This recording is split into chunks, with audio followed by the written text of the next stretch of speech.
Hello दोस्तों, स्वागत है आपका एक और नए ब्लॉग में। आज हम आए हैं कंडोलिया विकास भवन पौड़ी गढ़वाल में, जहां पर है आज हमारी एक कॉन्फ्रेंस। तो देखते हैं कि आज कैसे रहती है आज की कॉन्फ्रेंस, और दिखाते हैं आपको कि आज क्या होने वाला है इस कॉन्फ्रेंस में। ये मेनली CHOs और CHOs की कॉन्फ्रेंस है, जिसमें टीवी से रिलेटेड कोई कॉन्फ्रेंस है। तो आप लोगों को मिलाते हैं और दिखाते हैं आपको कि आज कैसे रहने वाली है। जो कॉन्फ्रेंस है वो स्टार्ट हो ही चुकी है, और अभी हम सभी CHOs कुछ ब्लॉक के यहाँ पर आए हुए हैं। तो चलते हैं अंदर और दिखाते हैं आपको कि कॉन्फ्रेंस में आज क्या हम सीखेंगे और क्या कुछ नया होगा। तो मिलते हैं आपको सीधे अंदर।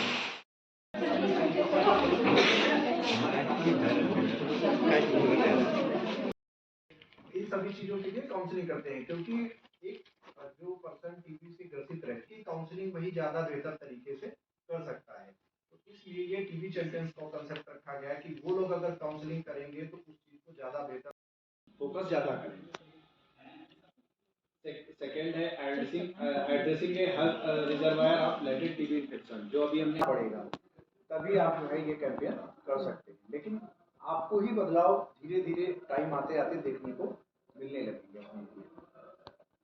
नेक्स्ट है addressing poor outcomes among drug resistant patient. जो ड्रग रेजिस्टेंट पेशेंट हो जाते हैं, उनका जो आउटकम उतना अच्छा नहीं आ रहा है, तो उसके ऊपर भी आपको काम करना होगा कि वो दवाई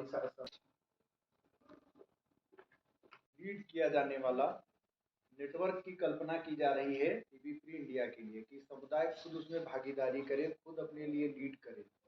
ठीक है, हमारा टीबी चैंपियन है वो PPM मीटिंग यानी पेशेंट प्रोवाइडर मीटिंग जो होती है उसमें सहयोग करेगा, पार्टिसिपेट करेगा। और जो PWTB की बात है वो NTP के साथ, और NTP जो कहना चाहता है वो सरल भाषा में PWTB तक, दोनों के बीच में ब्रिज का काम करेगा।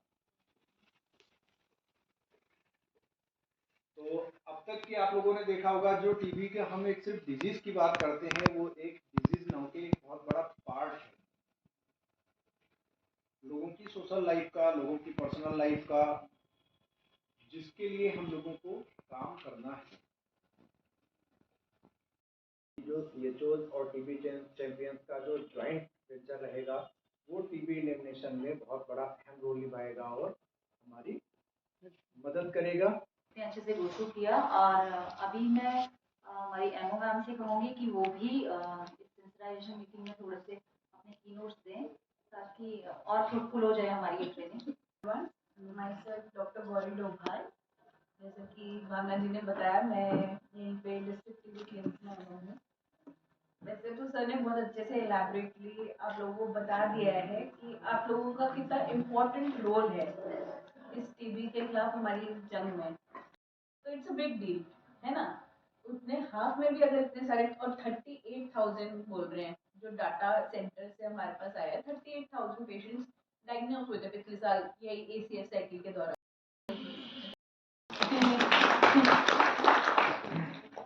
लीजिएगा आप लोग, मैं डिस्ट्रिक्ट कोऑर्डिनेटर DK मंगलाई। आप लोग सभी लोग हमारे ग्रुप में जुड़े हैं, CHO NTP ग्रुप में।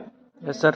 अगर कोई नहीं जुड़ा हो तो बता दीजिएगा, ठीक है। उनके ग्रुप में बहुत बढ़िया काम किया आप लोगों ने। कल 14 तारीख को अच्छी फोटोज वीडियो यहाँ पे डलवा दी। वहाँ पर टीबी पेशेंट्स की कर रहे हैं, तो उसमें से 2 टीबी चैंपियन अभी हमारे साथ हैं जो हमारे नियर बाय ब्लॉक्स के हैं। एक तो पौड़ी ब्लॉक देख रहे हैं, लेकिन वो TBSH पर नहीं बैठ रहे हैं, वो RRT एक इसमें शब्द आया था, रैपिड रिस्पॉन्स टीम, तो उसके मेंबर हैं, तो वो उस सर्विसेज को देख रहे हैं। और एक हमारे सपोर्ट हब के यहाँ पर टीबी चैंपियन है जो कि खत्री है। मैं पौड़ी डिस्ट्रिक्ट से हूँ, और तकरीबन 1.5 साल से मैं मैम सबके साथ काम कर रहा हूँ यहाँ पे पौड़ी में TBC के तौर पे। और काफ़ी एक्सपीरियंस मेरा ऐसा है कि मतलब खुद मैंने जब झेला है तो मुझे खुद पता है कि टीबी होता क्या है। मुझे खुद पता नहीं था कि टीबी है क्या। मैं दिल्ली में जॉब करता था कि दवाई खाऊंगा तो ठीक हो जाऊंगा। तो मैंने 9 महीने कोर्स किया, और खुद से अंदर से इतना अनुभव होता था कि मैं 9 महीने तक कभी बाहर नहीं गया, रूम पे रहता था, पड़ा हुआ रहता था। मैं सोचता था कि फैलेगा, पर मेरा एक्स्ट्रा प्राइमरी केस था, मुझे कुछ जानकारी नहीं थी उस चीज़ की। तो मैंने खुद जब झेला, तो जब उसके बाद दवाइयाँ शुरू हुई तो फिर मैंने वही लापरवाहियाँ शुरू कर दी अपनी। फिर दोबारा से मेरे को दिक्कतें और परेशानियाँ काफ़ी हुई, और उसके बाद जब मैं फिर से दोबारा ठीक हुआ तो यहीं से सर लोगों ने मुझे फ़ोन किया कि आप करना चाहते हो। तो मैंने कहा चलो एक बार देखते हैं कि होता क्या वहाँ पे। तो मैं गया वहाँ पे, मीटिंगें हुई, सीखा हमने। तो तब जाके मुझे पता चला कि टीबी है क्या, और पल्मोनरी केस क्या होता है, एक्स्ट्रा पल्मोनरी क्या होता है, दवाइयाँ कैसे खाते हैं, और क्या क्या एक्सरसाइजें होती हैं उसमें। उसके बाद जब मैंने सीखा तो उसके बाद जब आखिर में मैं काम कर रहा हूँ तो पेशेंट मिलते हैं तो मैं खुद अपना अनुभव उनको बताता हूँ कि मैं भी था, मैं भी दवाइयाँ खाता था, और सिग्मा मैंने सेल्फ सिग्मा काफ़ी हुआ मुझे। मैं अंदर पड़ा रहता था 9 महीने तक, बाहर नहीं निकला। और अब मैं उनको ये बोलता हूँ कि ऐसी कोई बड़ी बात नहीं है, दवाइयाँ खा रहे हो तो अपना खान पान का सुधार रखो, खान पान अच्छा रखो और साफ़ सफाई रखो, और जो फैलने वाली बीमारी है उसमें बचाव बताता हूँ। बचाव ये है कि मास्क लगाना, या पब्लिक प्लेस में ना जाएं, वो लोग जाएं तो मास्क रुमाल कुछ ना कुछ यूज़ करें। और कभी जैसे रात को बलगम आता है तो बलगम को कैसे फेंकना है, डिब्बे में एक डिब्बा रखते हैं, जैसे कि डिब्बे में फेंकना है, वाइट फिनाइल आता है उसका यूज़ करना है। परिवार में छोटे बच्चों को या बड़ों को अपना जूठा ना दें, थोड़ा काफ़ी दिनों में 1 महीने तक मिनिमम अलग रूम पे रहें, और दवाइयाँ जिस टाइम पे खाते हैं उसी टाइम पे खाएं। और जैसे कि कुछ लोग शाम को या कुछ लोग सुबह दवाइयाँ खाते हैं तो उनको यही राय देते हैं हम कि हल्का नाश्ता करने के बाद आप दवाइयाँ खाइए, और उस बीच आप टहलिए, थोड़ा सा टहलिए, जो खाना पच जाए आपका। ऐसा नहीं हो कि आप खाना खा रहे हो उसके बाद दवाई खा रहे हो, कुछ लोग करते हैं। और जैसे कि यहाँ पे हमारे पौड़ी डिस्ट्रिक्ट में या उत्तराखंड में काफ़ी सिग्मा है, लोग खुल के सामने नहीं आते, या जहाँ पे बहू बेटियाँ हैं उनको भी झेलना पड़ता है। कुछ लोग हमसे शेयर करते हैं, जब हम उनको अपने बारे में बताते हैं कि हमने भी झेला हुआ ये चीज़ें, तो वो हमको शेयर करते हैं कि हाँ मेरे साथ हो रहा है, मेरी सास ताने देती है या ससुर लोग ताने देते हैं, तो हम उनको समझाते हैं। और उनसे भी, उनके घर वालों से बात करते हैं कि ऐसी कोई बड़ी बात नहीं है कि आप मायके भेज दो इनको, या अलग रूम पे रख दो। कुछ टाइम होता है उसका भी, जब दवाएँ शुरू होती हैं 1 महीना 1.5 महीना के बाद खांसी आ रही है तो बचाव ज़रूरी है उस चीज़ के लिए। और आप लोग 1 महीने के बाद फिर आम आदमी की तरह रह सकते हो। कभी भी खांसी-वांसी आए तो थोड़ा-सा मास्क वास्क या रुमाल का उपयोग ज़रूर करें। अभी एक्टिव केसेस जो इंडिया में है वो हम पूरे वर्ल्ड में सबसे आगे हैं। जो पूरे वर्ल्ड के एक्टिव केसेस का आंकड़ा है उसका 28% इंडिया बर्डन कर रहा है। आप में से कोई ऐसा है जो अपना कोई एक्सपीरियंस शेयर करना चाहे? अभी मैं कुछ लोग तो बिल्कुल फ्रेशर हैं, लेकिन कुछ लोग हैं जो मैं सुन रही थी कि 2021 से 2019 से एज़ का तो नहीं है, बट हाँ मैं आपको बता सकती हूँ, मेन सिटी का एक्सपीरियंस बता सकती हूँ। ये तो फिर भी गांव लेवल है, बट मेन सिटीज़ में भी ऐसा है अभी भी। एक लड़की थी 19-20 ईयर्स की, और सबसे मेन बात वो मेडिकल प्रोफेशन में ही थी। उसको ट्यूबरक्लोसिस हुआ, वो हॉस्टल में रहती थी। घर वालों ने मना कर दिया कि घर मत आना अभी, कि आपको कुछ भी हो सकता है।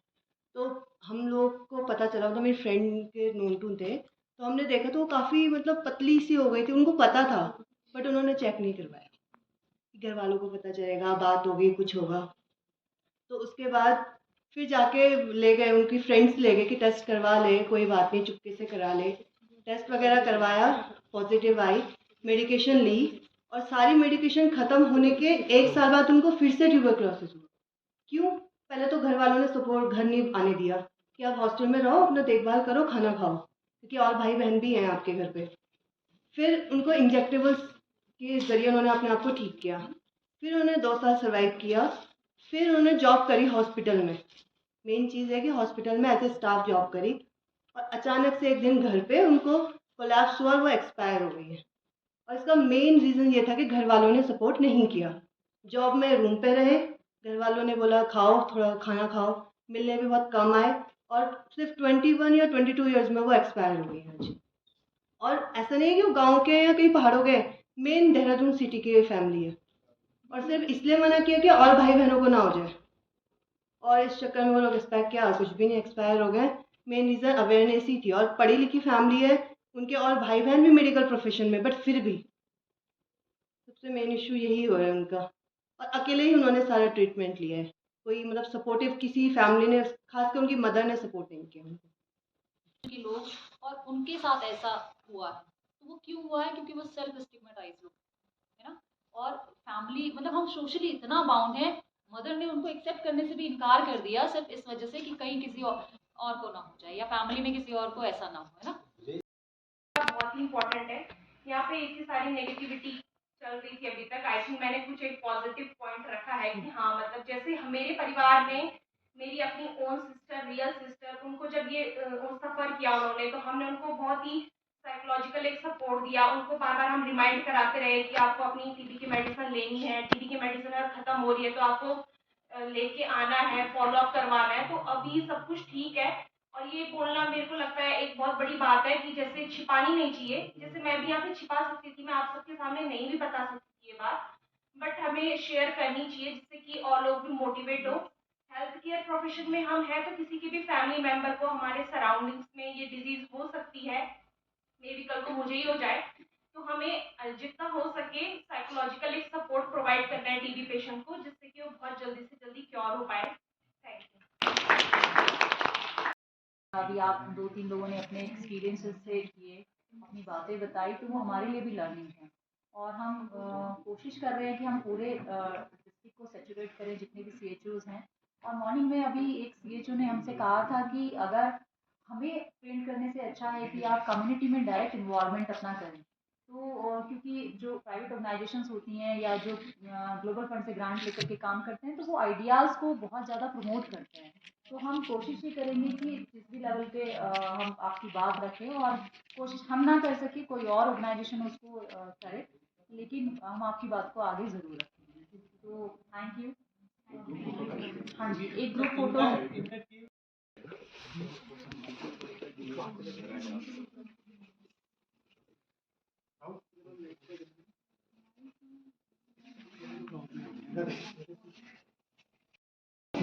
कुछ बोलना चाहेंगे आज की ट्रेनिंग के बारे में? आज जो हमारी ट्रेनिंग हुई वो बेसिकली डिपेंड ऑन थी टीवी प्रोग्राम पे। तो मैम लोगों ने जो 20 संस्था से यहाँ पे आए थे, काफ़ी कुछ हमें बताया कि किस तरीके से हम टीवी को इरेडिकेट कर सकते हैं, जो उनका टारगेट है 2015 तक 25 तक। लेकिन ये बहुत ही मुश्किल लग रहा है, ये हो नहीं पाएगा। लेकिन अगर एज ए हेल्थ प्रोफेशनल हम कम्युनिटी में जाएंगे, कम्युनिटी के लोगों को अवेयर करेंगे, तो कहीं ना कहीं जो टीवी को हम कहीं ना कहीं किसी न किसी हद तक कम कर सकते हैं। और मैंने तो ये प्रण ले लिया है कि मैं अपने क्षेत्र में जाके अपने लोगों को टीवी के प्रति अवेयर करूंगा और पहला अपना HWC को टीवी मुक्त कराने के लिए अपना योगदान दूंगा। Thank you very much.